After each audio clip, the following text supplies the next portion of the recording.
Thanks, Jalen. It is cold outside, but it is toasty in here because it is time for swimming season. And we got to see a more personal side of Devin as he told us what his 5 favorite tattoos represent. Usually an athlete will compete in 3 to 4 events in a meet. Jack is competing in 10. So whether it's from the track all the way over to the field, this place is his playground. So here are some things that are 10 meters. An adult killer whale, a school bus, and a 3-story building. A little upset, but an upset is an upset. It's March. These captains not only have to worry about being a leader to their team, but also about when a storm comes through and they're unable to practice on their fields because they look like this. And that's only the beginning.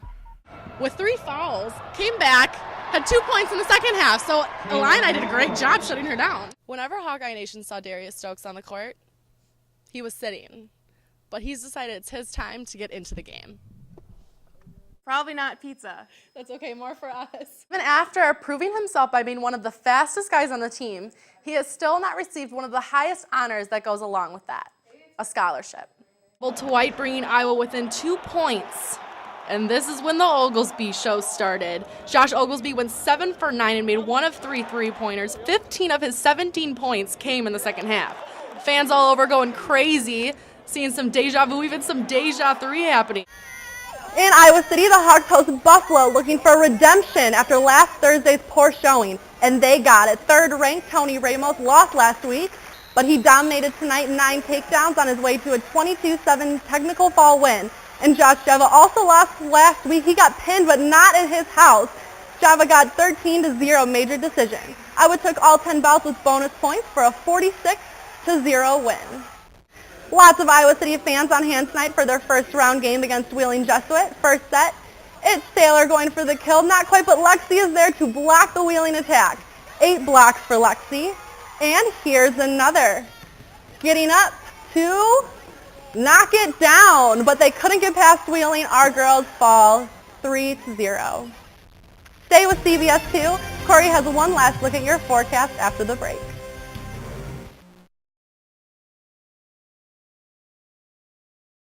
Monday, Wednesday, and Friday at 6 a.m., Addison Bichalt spends an hour lifting before he can make his way to the pool where he spends countless hours diving.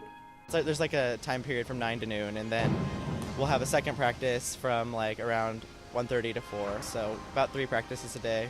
He's always first one on, usually the last one to leave, so that's a little indication that he likes to train. He loves to train, he's very efficient, doesn't stand around a lot, and he just likes to work hard. Most people would feel comfortable jumping off a 3-meter springboard, but Addison competes his best at the 10-meter platform. So not everybody can do tower, and Addison's really worked hard and came in last year with absolutely no platform work and learned an entire 10-meter list. I know that I've gotten so much better with these practices. At first it was really like, wow, this is a lot of practicing, but just the thought of doing really well at Big Tens and doing really well, making it to NCAAs and going even further just makes me want to train harder. It takes the mindset of a competitor to pace up 3 flights of stairs and then calmly walk to the edge of a concrete platform where 10 meters down is a still surface of water that goes only 17 feet deep. But it takes the want of being the best in the Big Ten to jump. Someday we might be seeing Addison jump for his dream, a gold medal at the Olympics. This is Taylor Axelson for Daily Iowan TV Sports. He's quoted saying he has a warrior work ethic. He works super hard. He does what he needs to and then some, and he's gotten smarter about it too as he's gotten older. He manages somehow to keep that energy and kind of keep that enthusiasm on those events and really keeps the inspiration for the other guys on those events. So I'd say he's definitely one of the hardest workers in the gym. So Matt has what it takes to become a great gymnast here at Iowa, but you can't stay invincible for long when you're catching 10 feet off of a ball. Windy City 2 years ago, junior year, and I was doing a double front on wall. It's kind of one of those days where you're just like, you're tired, you're run down. Did a double front, landed really low, like in a deep squat, which is like a lot of velocity going into the ground at one time, and I like kind of was walking back and something felt a little off, so I was like testing it out, like kind of bending it a little, and like I just kind of collapsed to the ground. It just completely gave way. He's a fairly tough kid.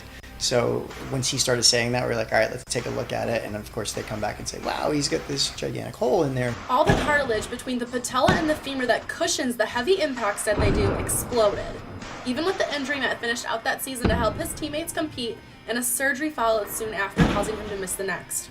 But he was not finished. And so coming in August, it wasn't like we lost him for a year. He put so much time and work into the summer that he came in way better.